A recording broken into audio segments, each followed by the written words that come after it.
Now turn to section 1. Jack is on his way to Margaret's house party. He is phoning her for directions. First, you'll have some time to look at questions 1 to 5.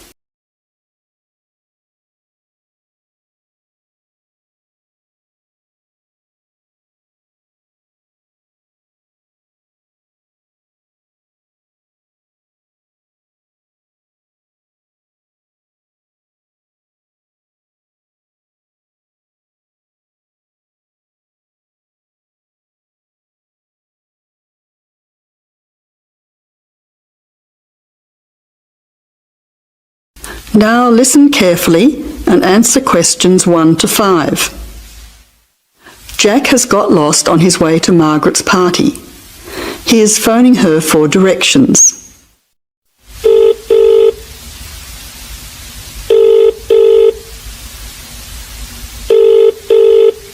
Hello, is that Margaret? Yes, who's speaking? Margaret, it's Jack. I think I'm lost. I can't see a signpost and... Jack, so where are you now? Well, I'm a bit confused about the directions, but I'm at a T-junction. What can you see around you? I can see a pub on the corner. Can you see the name of the pub? Wait a minute, let me see. It's hard to see in the dark. Yes, I can read it now. It's called the Lion's Head. Oh, the Lion's Head. Okay, well then you're not too far away. Go straight ahead through the traffic lights to the next T-junction. Sorry, I didn't hear you. What did you say? I said just go through to the next T-junction. Okay. Now what? Well, there's a park in front of you and a large 2-storey building on the corner. Yes, I can see them. Okay, so now turn left. Hang on, you're coming up the street, so you'll have to turn right. Okay, got it. What's the name of your street? It's Wesley Street, W-E-S-L-E-Y, number 70. We're the 5th house on the left. You should see a red letterbox and some bushes in front of the house. Okay, 5th house, number 70. I should be there soon. Am I late for the party? It sounds like things are happening there. No, it's only just started. That's good. I should be there in the next 10 minutes. See you soon. Jack hangs up and walks on. 7 minutes later, he calls Margaret again, as he still can't find the house. You now have some time to look at questions 6 to 10.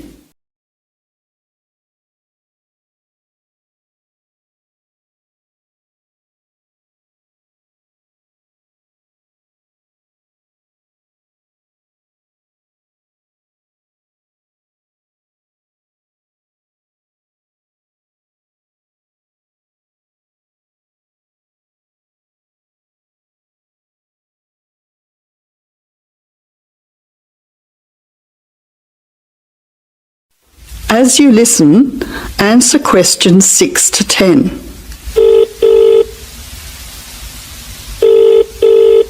Who's speaking? Hi, Margaret. It's Jack again. Sorry to bother you. Listen, would you mind doing me a favour? Of course, what? Could you tell Mike I have got his camera? I've tried to send him a text message, but it's not going through. Oh, he's not here yet. Oh dear, he said he'd be there early. He might be lost too. Okay, I'll call him. What's his number? 0482 563379. Oh, so that's 0485. No, 0482 563379. Okay, I'll call him right away. But where are you now? Well, I'm in your street, but I still can't find your house. I can't see the numbers very clearly, or a red letterbox. It's pretty dark. I thought you said it was easy to find. Oh, okay, wait there. I'll come outside and get you. All right then, and don't worry about calling Mike. I'll try to call him now. Hang on, there's someone coming down the street.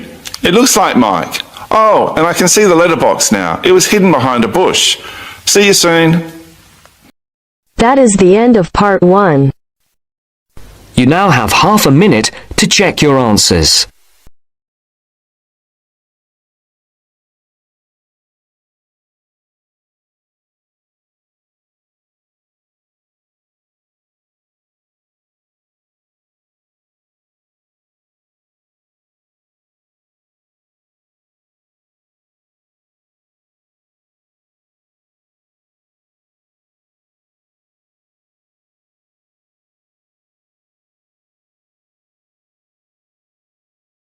Now turn to Section 2.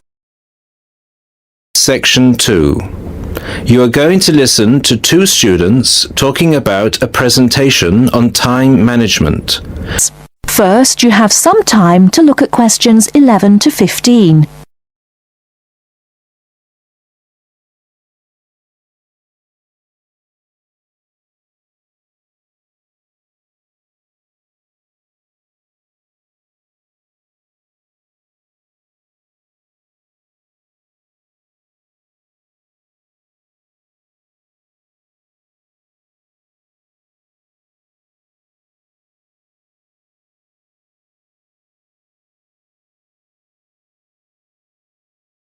Now, listen carefully and answer questions 11 to 15.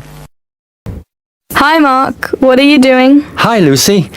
Well, I'm preparing this seminar on time management. I'm supposed to do a presentation on the topic next week. Ironic, isn't it? I'm probably the worst student when it comes to time management. I don't think you're that bad compared to some other people I know. Do you need some help with it? Yeah, I just don't know where to start, to be honest. When are you doing the presentation? I'm supposed to hand in the draft on Wednesday at 11 a.m. The presentation is scheduled for 10 a.m. this Friday. That's not too bad. This gives you the whole weekend to prepare. Let's brainstorm some ideas, shall we? Do you want to get a pen and paper to jot down some thoughts? I think you should start with a broad, general statement. For example, I read somewhere that organizing time is a skill like learning to drive or tying your shoelaces. Then you could move on to discussing the common problems people have with managing time. That's not a bad idea. One of the common problems is putting things off. Yeah, you could also mention some common signs of this symptom, such as last-minute holiday shopping, putting off visits to the doctors or the dentists. Another problem is relying too much on your memory and not writing things down. Do you mean not keeping a diary or a planner to plan the tasks? That's right. For example, writing down what I need to do in a diary or planner helps me remember what I need to do and makes me more focused on the tasks for the day. Good idea. Before you hear the rest of the talk, you have some time to look at questions 16 to 20.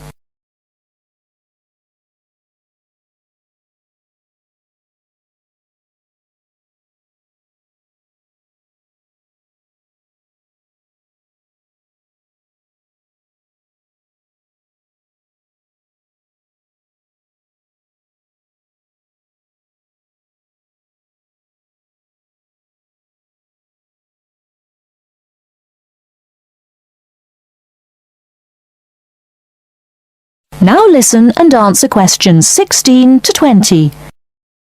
That reminds me of something I've been meaning to do for a while now. Anyway, I should also include some advice on how to deal with the problem, shouldn't I? Sure, you can talk about some ways of stopping procrastination. I guess making a to-do list can help one focus on what needs to be done. Definitely. Another way to deal with the problem is to prioritize and do the hardest job first, the one which requires the most effort and concentration. Also, my tutor recommended that I should break big projects into small parts with a specific goal. Having an action plan has worked for me.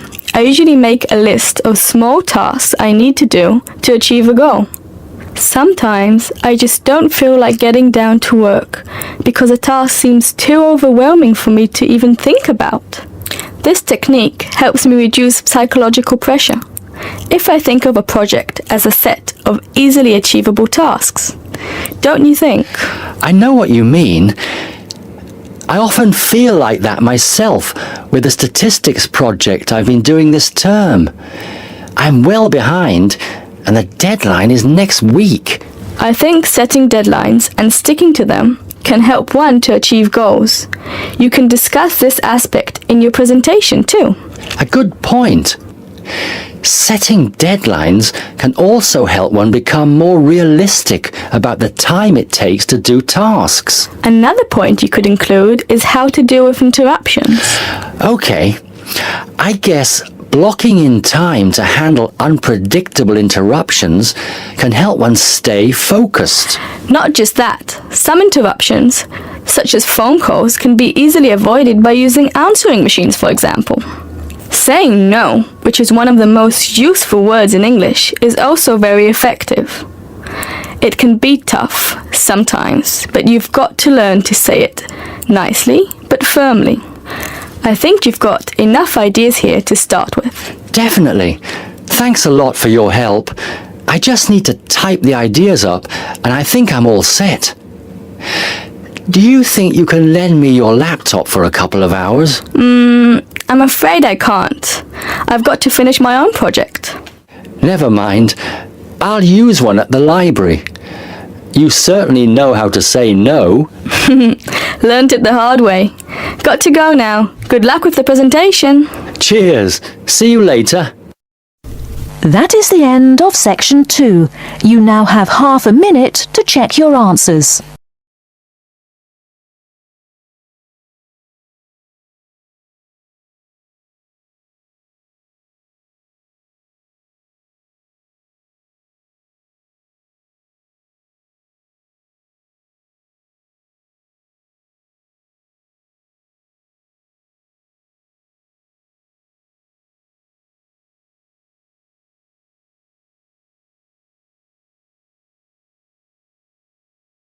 Now turn to section 3.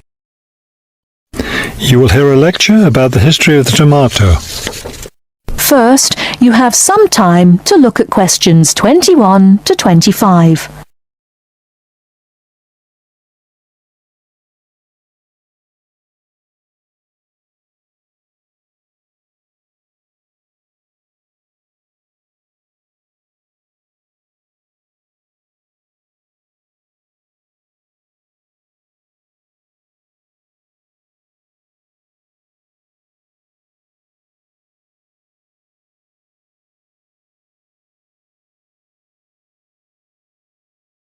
Now listen carefully and answer questions 21 to 25. The tomato is a popular vegetable, which figures in the cuisine of many countries around the world. It is particularly prominent in Italian cooking, but it was unknown in Europe until Spanish explorers brought it back from the Americas. The tomato originated in the highlands of Peru. From there, it eventually found its way to Mexico, where it was cultivated by the Aztecs. The Aztec tomato wasn't the large red vegetable we know today. Rather, it was small and yellow. When this small round fruit arrived in Italy, it was named golden apple for its bright yellow color. You'll notice I just called it a fruit. That's because a tomato is botanically a fruit, even though most everyone calls it a vegetable. The actual word tomato comes from the Aztec name for the vegetable, meaning plump thing. The tomato arrived in Europe in the 1500s and quickly became a popular food in Spain and Italy. In the late 1600s, the Italians began publishing recipes that used tomatoes. The British, however, had a different attitude toward the vegetable. It was grown as an ornamental plant in Britain in the 1600s, but it wasn't eaten because it was thought to be poisonous. It wasn't until the 1700s that tomatoes became part of the daily diet in Britain. Before you hear the rest of the talk, you have some time to look at questions 26 to 30.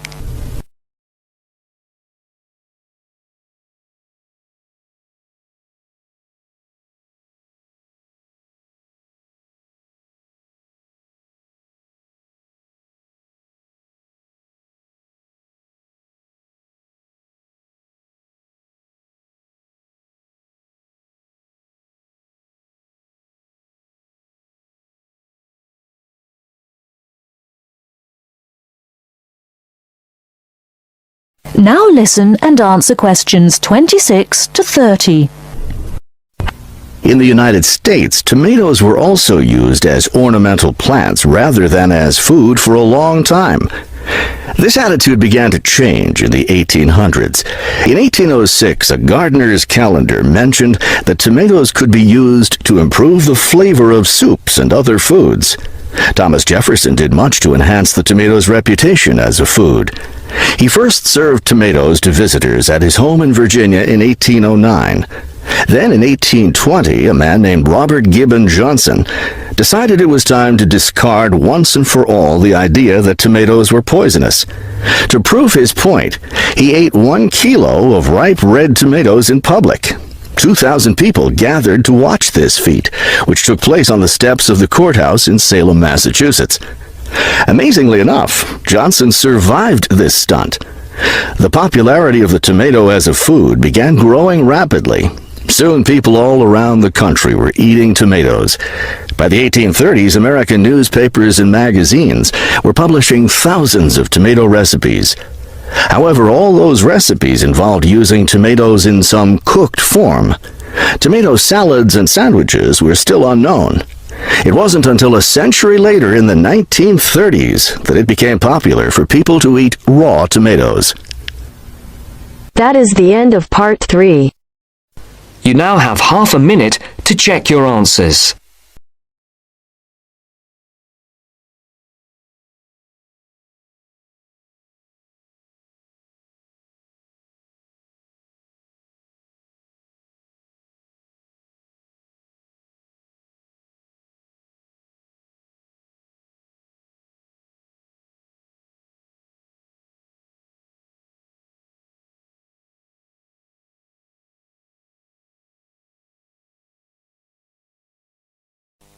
Now turn to Section 4. Section 4. You will hear a speaker giving a talk about some recent research about unusual life forms. First, you have some time to look at questions 31 to 40.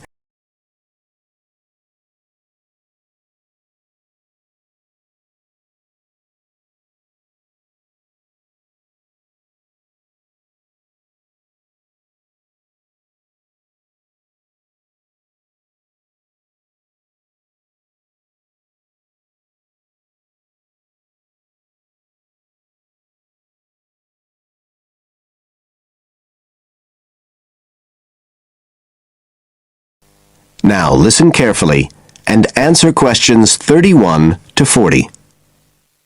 Hello everybody, and welcome to the 6th of our ecology evening classes. Nice to see you all again. As you know from the programme, today I want to talk to you about some research that is pushing back the frontiers of the whole field of ecology. And this research is being carried out in the remoter regions of our planet. Places where the environment is harsh and, until recently, it was thought that the conditions couldn't sustain life of any kind. But life forms are being found, and these have been grouped into what is now known as extremophiles. That is, organisms that can survive in the most extreme environments. And these discoveries may be setting a huge challenge for the scientists of the future, as you'll see in a minute. Now, the particular research I want to tell you about was carried out in Antarctica, one of the coldest and driest places on Earth. But a multinational team of researchers from the US, Canada, and New Zealand recently discovered colonies of microbes in the soil there where no one thought it was possible. Interestingly enough, some of the colonies were identified as a type of fungus called Bouveria bassiana, a fungus that lives on insects. But where are the insects in these utterly empty regions of Antarctica? The researchers concluded that this was clear evidence that these colonies were certainly not new arrivals. They might have been there for centuries, or even millennia. Possibly even since the last ice age. Can you imagine their excitement? Now, some types of microbes had previously been found living just a few millimeters under the surface of rocks, porous Antarctic rocks. But this was the first time that living colonies had been found surviving relatively deeply in the soil itself, several centimetres down, in fact. So, the big question is, how can these colonies survive there? Well, we know that the organisms living very near the rock's surface can still be warmed by the sun, so they can survive in their own microclimate. And this keeps them from freezing during the day. But this isn't the case for the colonies that are hidden under the soil. In their research paper, this team suggested that the very high amounts of salt in the soil might be the clue, because this is what is preventing essential water from freezing. The team found that the salt concentration increased the deeper down they went in the soil. But while they had expected the number of organisms to be fewer down there, they actually found the opposite. In soil that had as much as 3,000 parts of salt per million, relatively high numbers of microbes were present, which seems incredible. But the point is that at those levels of salt, the temperature could drop to minus 56 degrees before frost would cause any damage to the organisms.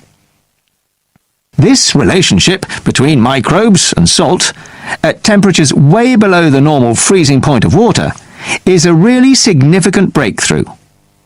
As you all know, life is dependent on the availability of water in liquid form, and the role of salt at very low temperatures could be the key to survival in these kinds of conditions. Now, the process at work here is called supercooling, and that's usually written as one word, but it isn't really understood as yet, so there's a lot more for researchers to work on. However, the fact that this process occurs naturally in Antarctica may suggest that it might occur in other places with similar conditions, including on our neighbouring planet, Mars.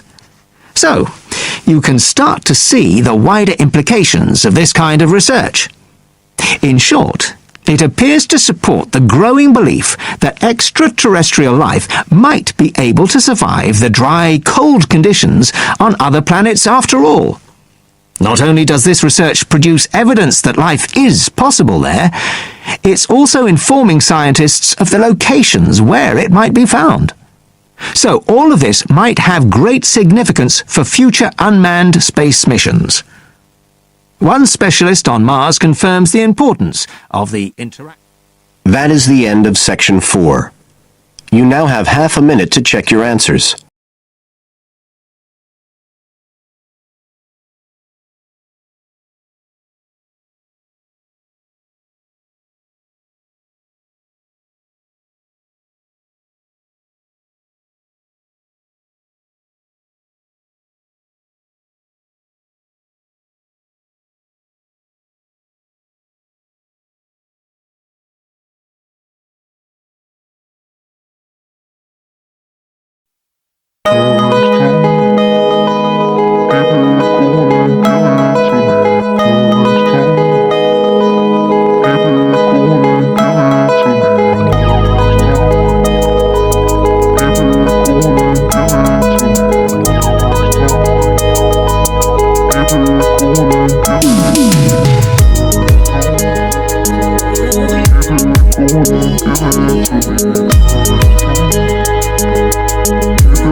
Give it to me.